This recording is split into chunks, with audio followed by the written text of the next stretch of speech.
Bayley, how did it all begin, your adventure with music? Well, when I was at school, I was always interested in music, and there was a hideous rock band, school band, playing covers of the Sex Pistols. What inspired me was the energy of the music, and that really started me off into heavy music and going around to my friends' houses and swapping albums and everything. And then I think what really started my journey was listening to the first Black Sabbath album. And when I heard that album, it was so different to anything else. Then I was hooked on metal for life. And since then, it's been a lifetime love and obsession. So that started me really with a deep interest in heavy music. And one of my first jobs was working in a hotel, cleaning. And I had to work the night shift to clean the hotel. And I used to take my tapes into work and listen to my tapes while I was cleaning. And they had a piano in one of the rooms, and I used to mess about with the piano and in my dinner break and try and do a bit of singing. And I suppose what happened was I was just sick of cleaning the hotel and mopping up after people and cleaning up after drunks and God knows what. And I thought, well, if I don't change my life, I'm still going to be cleaning this hotel in another 5 years, and it's not really what I want to do. I'm just doing something. And so I really thought about what I wanted to do. If I could do anything, what would I do? And that was, I thought, well, if I could do anything, I would be a professional singer, I would sing rock music, and I would tour the world with a heavy metal band. And that was it. That's what I focused on from them. So every time I could, when nobody was looking, in between cleaning, I'd start writing lyrics and start working on song ideas. And then in the town that I come from, it's a very, very small town called Tamworth in England, and they have a great music section in the paper. And I saw an advert, heavy metal singer required, no experience necessary. I was like, what? And then an old friend of mine was a drummer, and they were in this band and said, oh, my band's looking for a singer, and it was the same band. So I got an audition, and we didn't have microphones or anything, and just tiny little lamps like this, and we were in the bass player's garage, and I just screamed and screamed some words over something, and I managed to get it. And that started out as Wolfsbane, and that was my first serious band. We weren't very good musicians, but we just kept together. It was 1984. Yeah, 1984 was when we did our first show. That was, we did Tamworth Arts Centre, and we did Tamworth Rock Festival, free festival. And yeah, it was a great time. It was a time when Donington, Monsters of Rock was big in the UK, and metal was big around the world in the 80s. So it was a great time really to get started, and we were really enthusiastic about putting on a big show. And I stole from the hotel a huge tablecloth. It was the biggest tablecloth you could get, and we painted that up with Wolfsbane on it to be the first backdrop. So even though we were one of the newest bands in Tamworth, we still had the biggest backdrop because we're all huge Kiss fans and we wanted something big. Blaze, what was the highlight of Wolfsbane days? There's so many great things that we did, crazy situations that we were in. One night we played a gig in Brighton, and the drummer fell off the stage because it wasn't actually a proper backstage. It was a wall. They just put paper up to divide the room up, and the drummer fell off the back of the stage. And I think one of the big things was we came from just being nothing, just being the biggest band in our small town, then the biggest band in Birmingham, then the biggest unsigned metal band in the UK. And we kept going, playing the music that we wanted. And one time we got to play Wembley Arena. We were special guests. It was called the Great British Music Weekend, and it was the first time they had the Brit Awards. and we were invited to play this special gig, and we were one of 5 bands. We were supporting Ozzy Osbourne, and that was an incredible day because we were there in front of thousands of people, and we were live on national radio at the same time. So that was a huge highlight in my Wolfsbane career. Fire!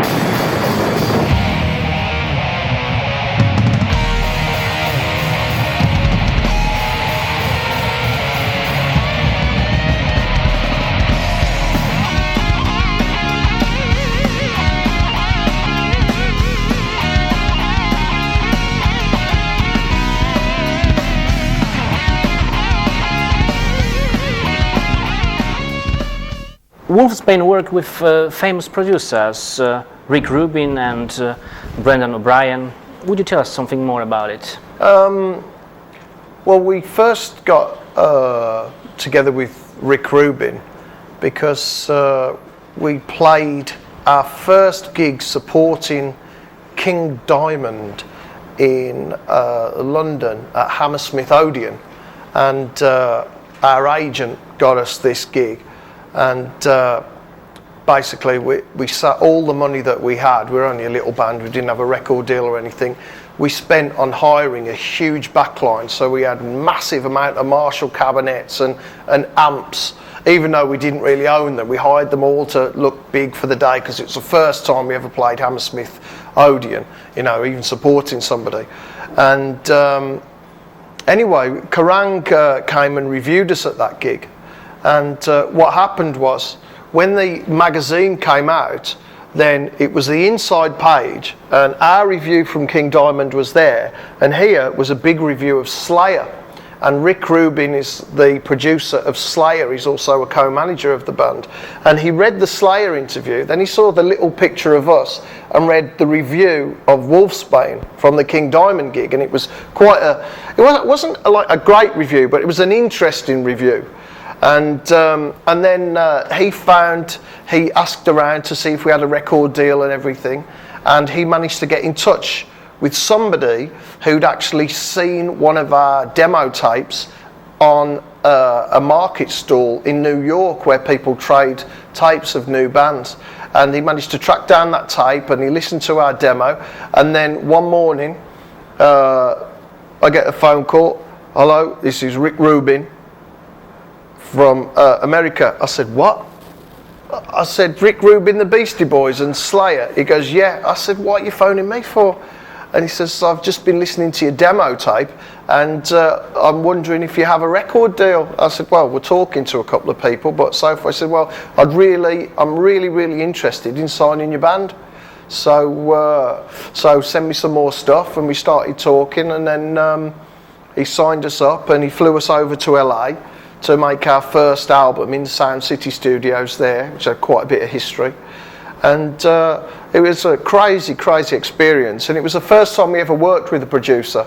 And Rick Rubin is very much song orientated, and he's also vibe about the band. So he wants the whole picture to sound good, and then he's interested in the technical details. So he really he tore some of our songs to pieces and put them back together and stuff like that. And we learnt so much about constructing the song and writing the songs, and a lot about recording, and you know, how to get over the nerves when the red light goes on and all of this business. And that was our first album, Live Fast, Die Fast, and we toured a little bit with that album. And then Brendan O'Brien was the in-house producer at that time for Deaf American, and he'd done a couple of things. He worked as engineer on the Black Crowes album, and he's a very talented guitarist as well. So when we wanted to make the second album, Down For the Good Guys, then Rick Rubin sent him over to record that for us.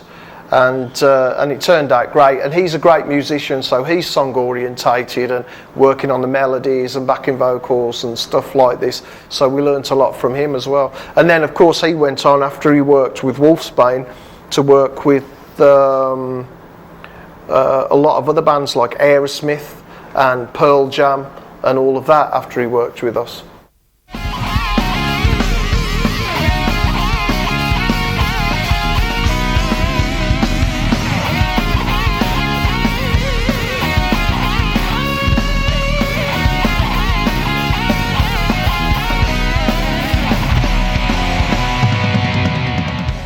After 5 years with Wolfsbane, you get a call from Steve Harris. Well, we'd been on tour with Iron Maiden, and we did a song called I Like It Hot, and we had a video for that which went into the metal charts in the UK. And Iron Maiden were looking for a support band, and they saw our video and they found out a little bit more about us. And we were in Kerrang and Sounds magazine, as it was then, quite a lot. And they said, would Wolfsbane like to support Iron Maiden on the UK tour? Of course, we were absolutely overjoyed. And it was 31 sold out shows in the UK. Well, nobody does that. Nobody can do that. You can't do it now. No one can do it. But Iron Maiden could do it. So, and our name was on the tickets and everything. So we did the tour with them, and it was fantastic. Absolutely, just the best support tour I ever did. I didn't want to go home. You know, I was nearly crying on the last day.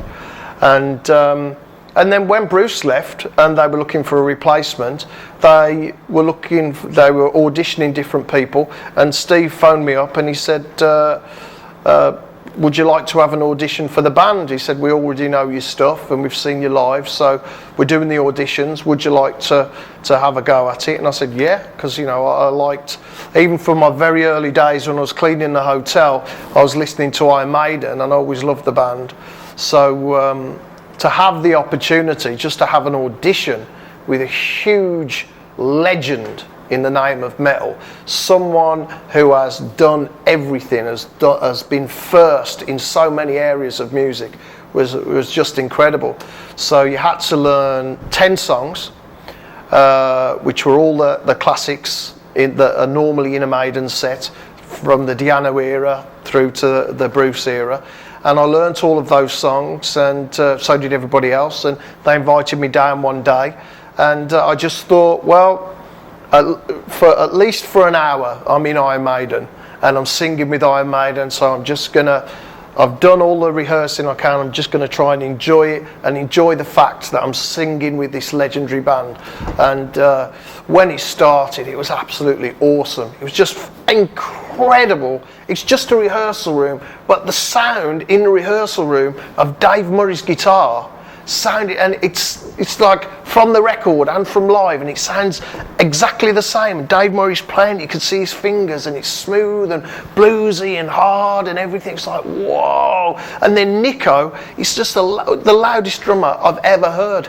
He's got no mics on his kit or anything, and it's boof, baf, boof. Oh God, it was incredible. And then Steve Harris, you can't even see his fingers when he's playing. It was absolutely a great experience. And I'd learnt all the songs, I'd learnt all the vocal parts, but I'd also learnt all the drum fills and all the drum parts and some of the bass lines as well. So I knew exactly where every drum fill was, where every crash was, where all the double hits on the snare were, when all the little changes were. So I just absolutely had a great time. I just thought, well, I'm just going to go for it.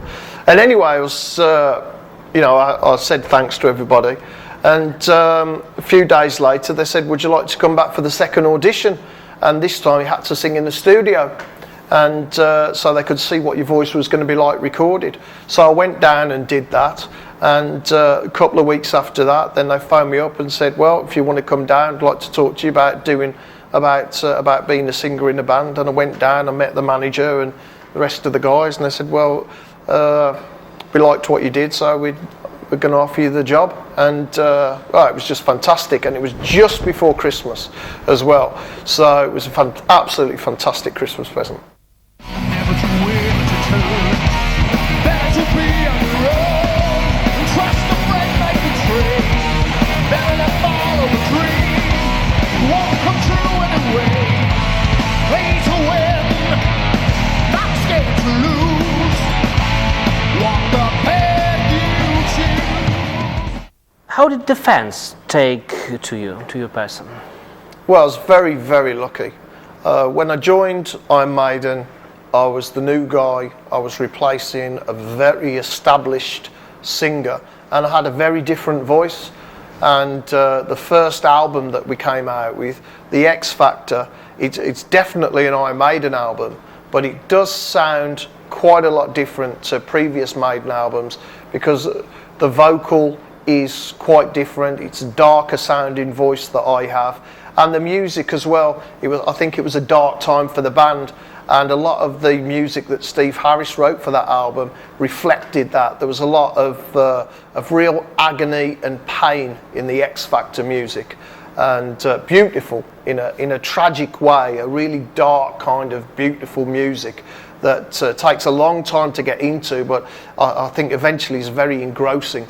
And when we went on tour, then obviously I was very nervous about everything, but the fans just treated me like a king. You know, I was so lucky, really, that I had so much support and encouragement from so many fans.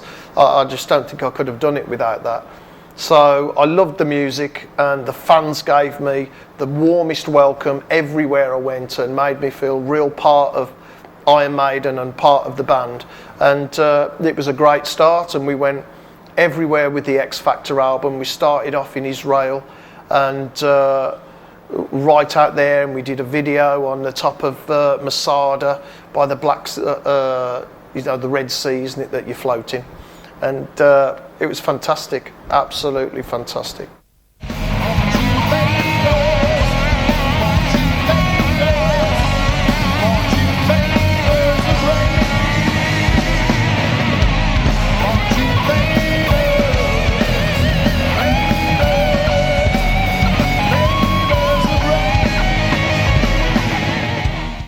The X Factor is one of the best albums of Iron Maiden. It's very popular in Poland, and Sign of the Cross is one of the biggest hits. What do you remember from the time when you are recording this track?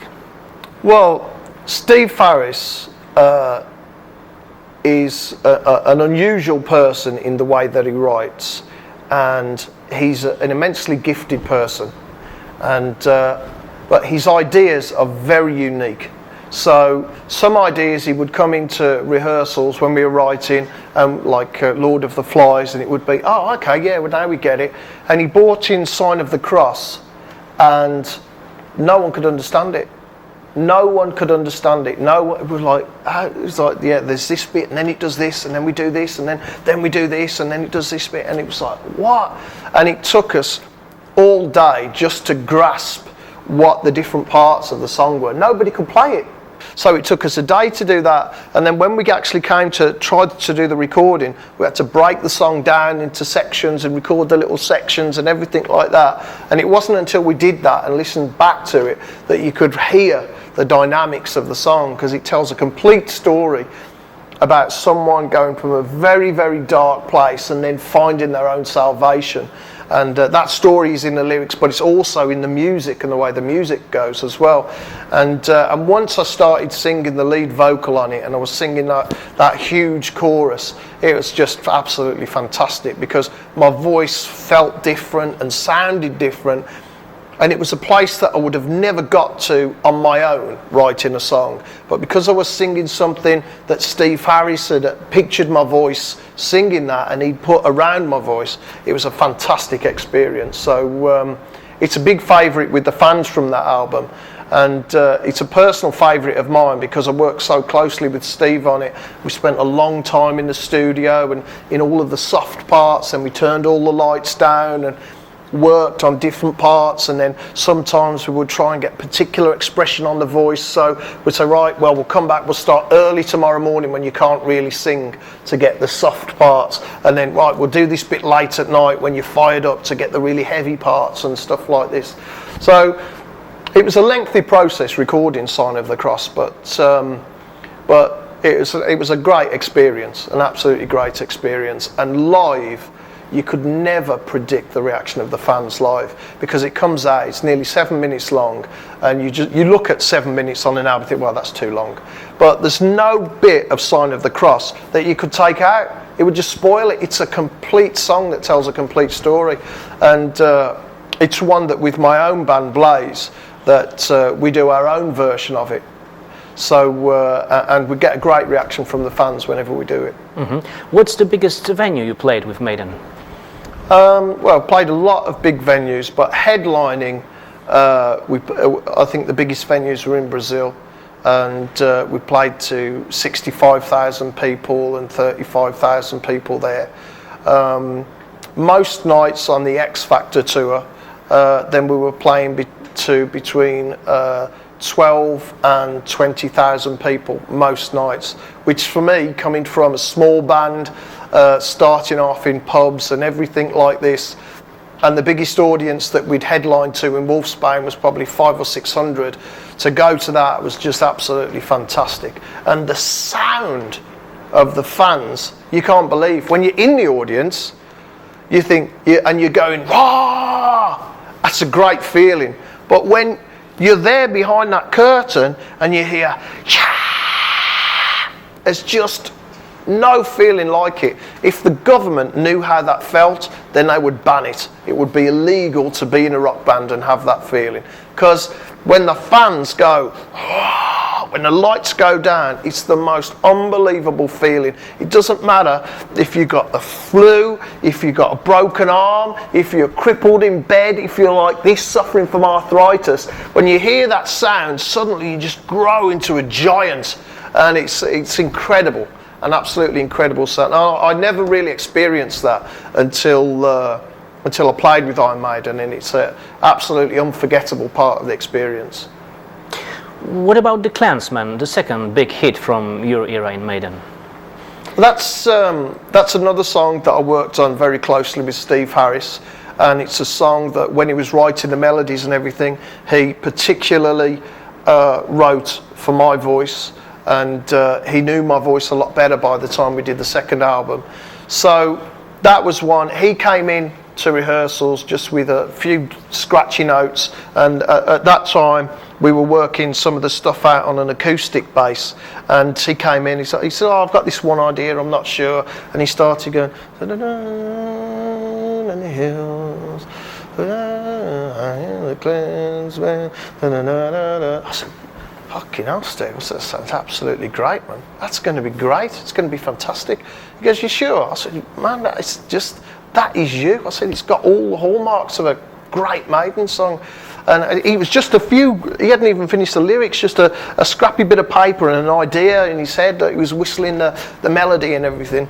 And a couple of days later, I was going, "What about that idea that you had, the Clansmen? Let's try that. And we tried it, and it just felt fantastic. Absolutely fantastic.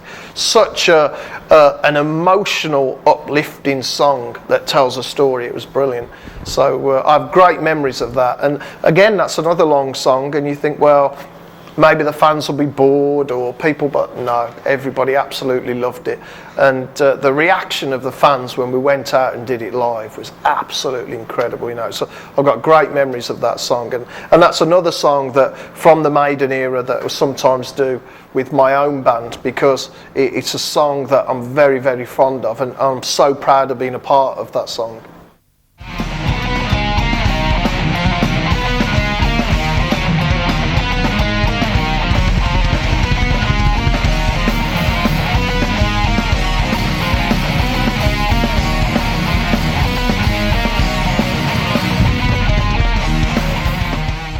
When you left Maiden, you didn't waste much time in forming your new band, Blaze. What can you say us about it? Well, Steve Harris said when I left, he said, you know, get your own band together now, and you know, he said, I'm sure you have a great future.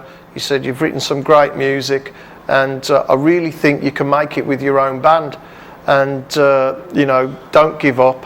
Don't have this as a blow, you know, use this as a springboard now, use what you've got, and you know a lot more fans around the world and all of this. Use this now to get your own band together and make a success of it. And he said, I really believe that you can do it. And so I did. You know, I knew a lot about metal music, and one of the main things that I learnt over the years was that there are thousands of metal musicians who are great, but never get a chance. There are thousands of guys out there who are inspired by metal music to become great musicians, great players, but then unheard of because they've chosen music that isn't pop music, that it's unlikely in pop music, you don't get guitar heroes like you do in rock and metal. And in pop music, you don't have god bass players and hero drummers. You need a name. Yeah. So I thought, well, I know these guys are out there, and I know there are some great metal musicians out there. So all I've got to do is find them and get them in my band. And it's been an ongoing process, looking for people who absolutely love metal and love heavy music and believe in it 100%, and people that believe in the fans, because from the years that I've been in the business and been involved in big record companies and big management and things like this, the thing that always brings me back and keeps me going is the fans. And the more things that get in between the band and the fans, like huge business and this, that and the other, the worse it goes. The best part of being in a band for me is when you're actually facing the fans, doing your best, performing at 100% and signing for the fans and meeting them. Everything else is just bullshit that gets in between and stops what it's really about. It's supposed to be about passion and power and being creative and being able to be free to create your own music, and then for an audience to understand and appreciate your own creativity. Well, business gets in the way of that, and business says, well, you can't be creative in this way because it's not going to sell, or we don't think that's going to work, or we don't think this is going to work, or your album cover is not commercial, or the title that you want for your album is totally wrong, and all of that business, and they've got nothing to do with the creative process. And so that's always made me really fed up. But from the point of view of the fans, that's what's always kept me going. The fact that the fans are the ones that really decide who is a good musician. The fans listen, and the fans invest personally in the band when they buy the CDs and T-shirts, when they buy the concert tickets. They make that investment in the band because they believe in it. And so that belief, and the fact I'm so lucky that I've got so many loyal fans, is that's what's really kept me going through the years.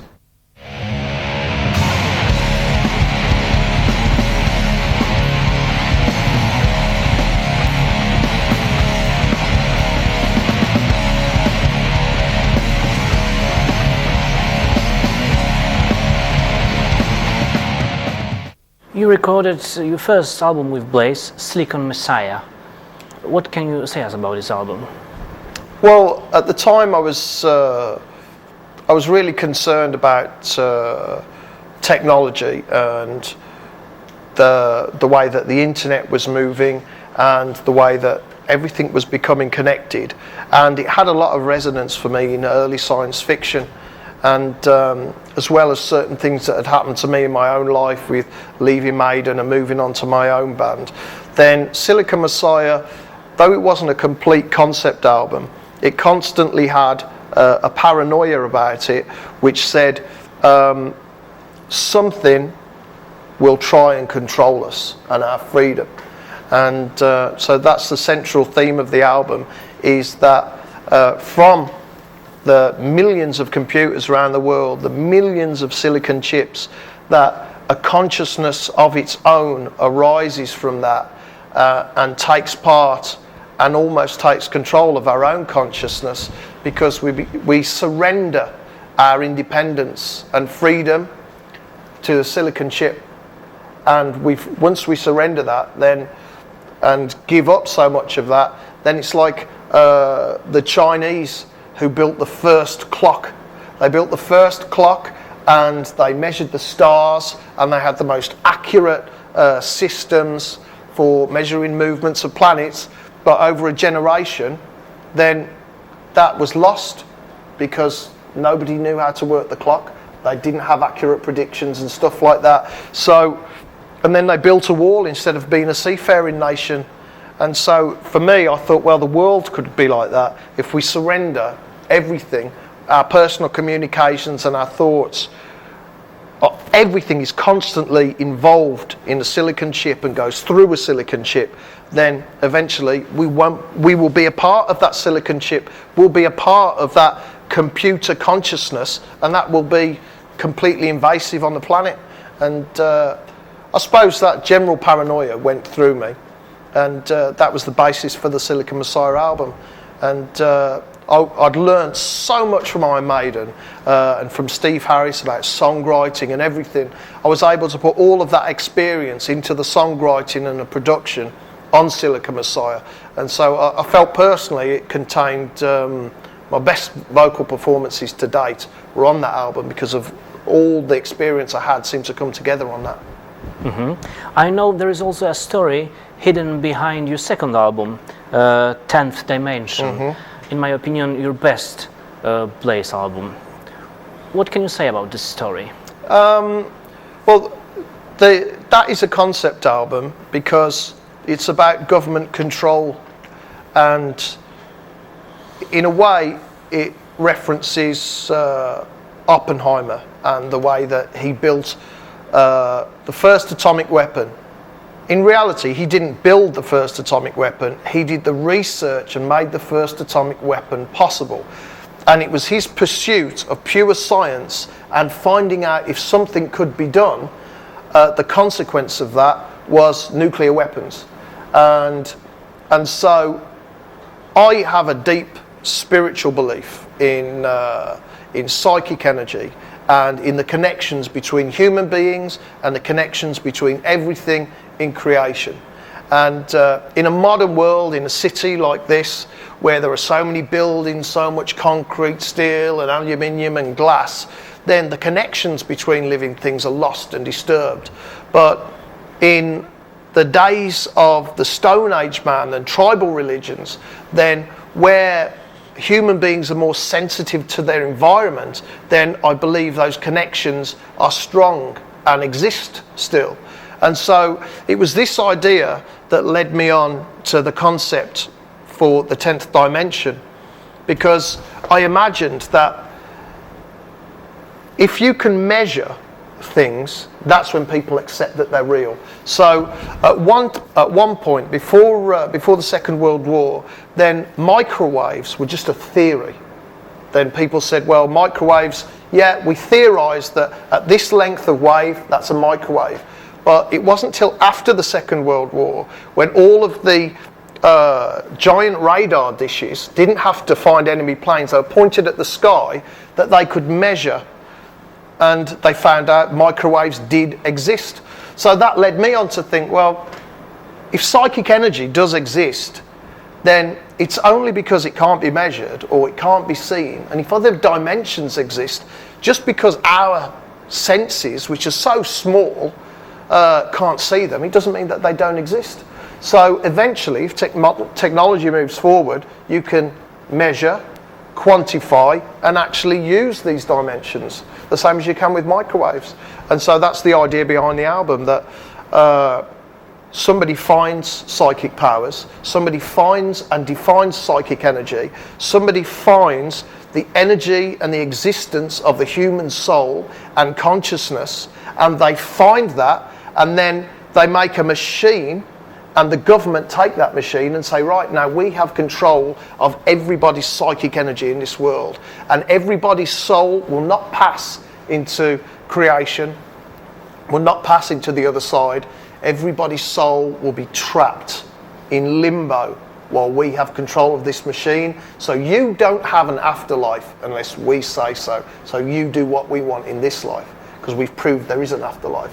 And so it was about the government taking control of that, just the way they did of nuclear weapons, and about the scientist trying to rebel against that, trying to protect that idea, trying to save the soul of humanity, and then trying to give humanity clues how to find that path and that way to the other side, and not be afraid of death. And so that was the whole concept of the album. And I worked out, I got in touch with some guys from Cambridge University, some physicists, and I asked them to do me something for time travel. I said, if time travel is possible, write me the formula.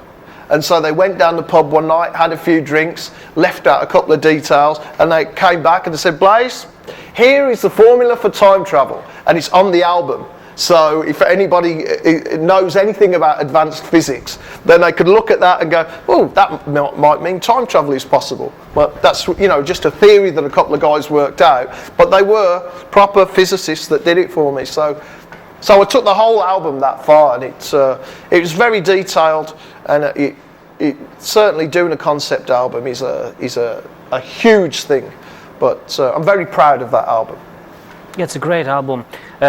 Besides the whole story, the music on 10th Dimension is more melodic and a little progressive. Do you agree with it? Yeah, we tried a lot of different things, and I think when you're writing with a concept and a strong idea, you're out of, each song has to make sense with itself in a certain amount of time, then you're not worried about trying things. So we linked the first song musically with the last song, and we linked other bits and pieces together. So musically, the album works, and lyrically it works. And I think with everything I've done with my own material, then we've always tried to stay true to the idea.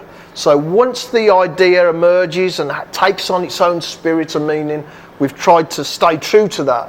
And I think that's what happened with the 10th Dimension, is songs like the 10th Dimension and other songs on that album, we follow the life and the meaning of the song, and we don't try and say, oh, well, let's cut it down to make it commercial, or maybe it'll be boring for the fans. We try and say, no, this is what the song means, this is the story that we have to tell, and we have to tell it from start to finish.